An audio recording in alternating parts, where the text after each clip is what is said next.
So prejudice minds అయిపోయిందంటే that prosecutions may go on adverse. Whose adverse? Victim adverse జరగచ్చు. ఎందుకంటే ఇప్పుడు మన వీఆర్ హ్యూమన్ బీయింగ్ సార్. ఇప్పుడు నేను రైట్ ఎంత వాగినా కూడా, ఇప్పుడు మీరు ఒక టీచర్ దగ్గరికి వెళ్తాం, చిన్న ఎగ్జాంపుల్, నేను ఎంత రైట్ ఆన్సర్ చెప్పినా కూడా టీచర్ యాక్సెప్ట్ చేయలేదు అనుకోండి, నో ఇట్స్ రాంగ్ అని అంటది. ఎందుకు? ప్రిజుడిస్ మైండ్ కాబట్టి. సో అలాంటి జరిగే అవకాశాలు ఉందనుకోండి, జరిగిపోయే అవకాశాలు రావచ్చు. సో కాబట్టి ఇమీడియట్లీ సుగాలి ప్రీతి వాళ్ళ మమ్మీ చేయాల్సిన పని ఏంటంటే ఆయన మీద ముందు అప్లికేషన్ ఫైల్ చేయాలి. He should not now take the issue and speak the issue in public media and conclusion that too.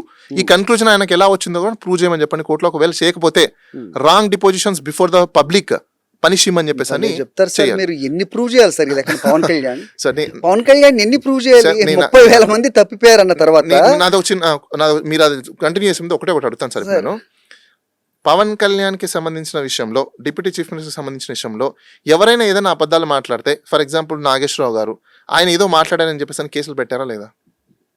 చిన్న ఎగ్జాంపుల్, పెట్టారా లేదా? పెట్టారు కదా. మరి ఈయన మాట్లాడినప్పుడు పెట్టాలా లేదా?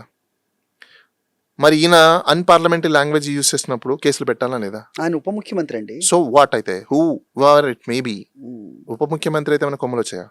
ఉప ముఖ్యమంత్రికి ఏమైనా ఎగ్జామ్షన్స్ ఉన్నాయా? ఉప ముఖ్యమంత్రికి ఏమన్నా మినహాయింపులు ఏమైనా ఉన్నాయా? ఏం లేవు కదా. సో ఆయనకేం లేవండి. ఓన్లీ ఇద్దరికే ఇమ్యూన్స్ ఉన్నాయి. ఎవరెవరికి ఇమ్యూన్స్ ఉన్నాయి ఈ భారతదేశంలో? The first citizen of this country, రాష్ట్రపతికి ఒకటిను, దెన్ స్టేట్ గవర్నర్కి ఒకటి మాత్రమే క్రిమినల్ ఛార్జెస్ దాంట్లో కానీ క్రిమినల్ అఫెన్సెస్లో కానీ ఇమ్యూన్స్ ఉన్నాయి. సివిల్స్లో లేవు. మళ్ళీ వాళ్ళ ప్రైవేట్ సివిల్స్ ఏమైనా ఉంటాయి కదా, అది కామన్, అది నడుస్తూ ఉంటాయి. కానీ ఈయనకి అలాంటి ఇమ్యూన్ సిస్టమ్ ఏం లేదు కదా. మరి అలాంటప్పుడు బియాండ్ లా ఆయన పోవడానికి లేదు. ఆయన కూడా with in the purview of లానే మాట్లాడాలి, పార్లమెంట్ లాంగ్వేజ్లో మాట్లాడాలి. మీరు మాట్లాడే ప్రతి భాష ప్రొవోకింగ్లో ఉన్నప్పుడు మీ మీద ఎందుకు కేసులు పెట్టట్లేదు, మీ మీద ఎందుకు కేసులు రావట్లేదు? That is also very important.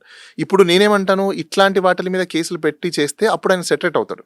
Otherwise ఆయన అవ్వడు. ఎందుకు అవ్వడు అంటే he doesn't know what is liability of from his side. He doesn't know.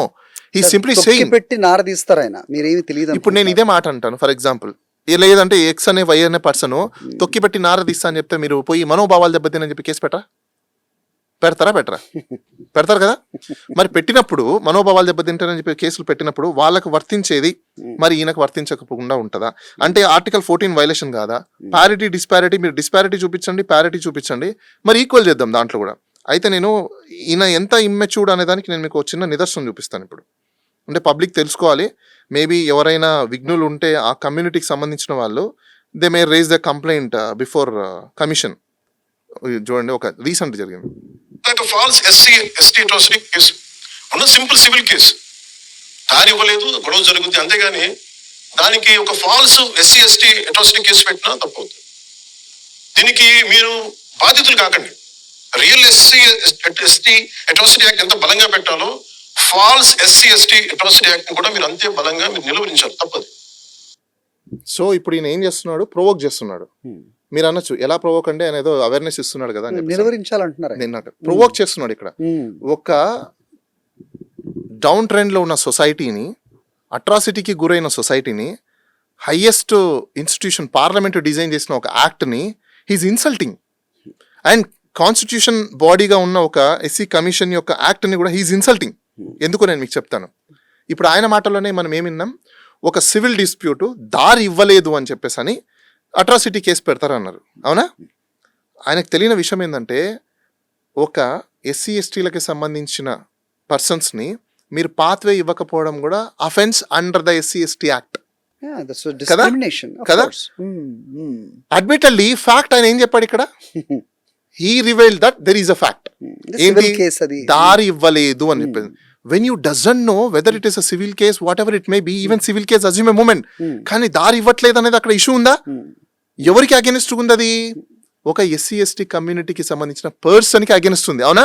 మరి ఇంకా వాళ్ళు ఆ community SC ST atrocity case పెట్టకుండా ఉంటే దాన్ని ఫాల్స్ కేసు అని నువ్వు ఎలా అంటావు? ఫాల్స్ కేసులు పెడుతున్నారని చెప్పి ఎలా డిక్లేర్ చేస్తున్నావు? అంటే ఇక్కడ ఏం చేస్తున్నావు, ఒక కమ్యూనిటీని ఐడియాలజికల్ గా ఒక ఐడెంటిటీ బేస్ మీద డిస్ట్రాయ్ చేయడానికి క్రియేట్ చేసుకున్న ఒక కాన్స్పైర్ సిస్టమాటిక్ స్పీచ్ అంటా నేను అది. వై? బికాస్ నువ్వే ఇష్యూ ఉందని చెప్తున్నావు, నోయింగ్ వెరీ వెల్. ఈవెన్ గూగుల్లో కొట్టండి, ఎవరికైనా వచ్చేస్తుంది.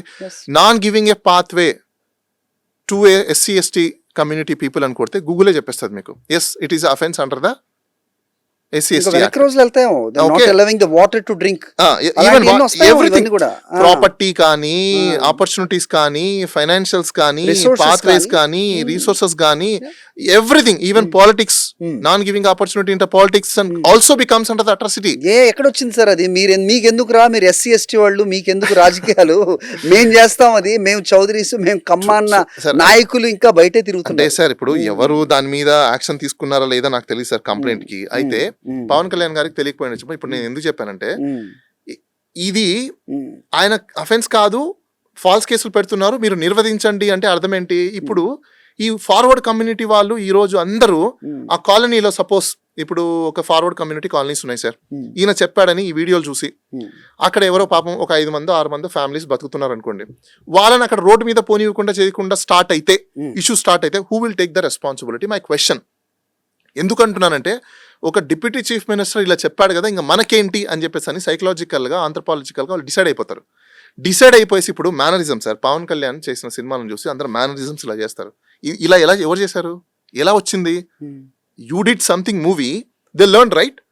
ఇప్పుడు ఇది కూడా సేమ్ అంతే. నేనేమంటానంటే ఈయన చెప్పిన ఈ వాక్యాలని ఈ పదాలను తీసుకొని అక్కడ ఎస్పీలు ఉన్నారు, తర్వాత కలెక్టర్స్ ఉన్నారు, అందరి సమక్షంలో అన్నింది అఫెన్స్ కాలేదు అని పబ్లిక్కి తెలిసిపోయింది అనుకోండి, ఓసీ కమ్యూనిటీ రేపు ప్రతి ఒక్క కమ్యూనిటీ, బిలో కమ్యూనిటీ, పావర్టీ లైన్లో ఉన్న కమ్యూనిటీ, అట్రాసిటీ గురవుతున్న కమ్యూనిటీ ప్రతి ఒక్కరి మీద దాడులు జరుగుతాయి. ఈ దాడులు జరిగినప్పుడు ఎవరు లూజర్ అవుతున్నారు? Who is a provoker, who is a better? This person is a better కదా. ఈయనకి ఇంకో ఫ్యాక్ట్ చెప్తాను, అది అఫెన్స్ కాదన్నాడు కదా, అఫెన్స్ అనేది నేను ఇక్కడే ప్రూవ్ చేస్తాను. ఇంకొక రీసెంట్ గా అంతకు ముందు జరిగింది. అమలాపురంలో కుల వివక్ష పైన కేంద్ర ఎస్సీ కమిషన్ స్పందించింది. ఇక 10 సంవత్సరాలుగా తాళ్లపల్లేశ్వరరావు కుటుంబం ఎదుర్కొన్న సమస్యల్ని ఈ బృందానికి కుటుంబ సభ్యులు తెలిపారు. బాధిత కుటుంబానికి అండగా నిలిచేలా వామపక్షాలు, పలు సంఘాల నేతలు మద్దతు తెలిపారు.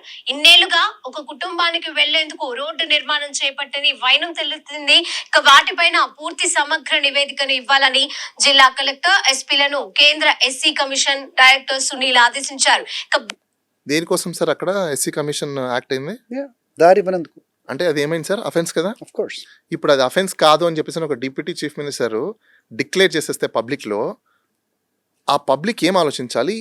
ఎలాంటి మైండ్ సెట్స్కి రావాలి? మీరే చెప్పండి. ఇప్పుడు ఇలాంటి ఇమ్మెచ్యూర్డ్ డిప్యూటీ చీఫ్ మినిస్టర్ని మనం సొసైటీలో పెట్టుకొని, మన స్టేట్లో పెట్టుకొని right rule of law discharge అవుతుందంటే మనం బిలీవ్ చేయడానికి ఉందా?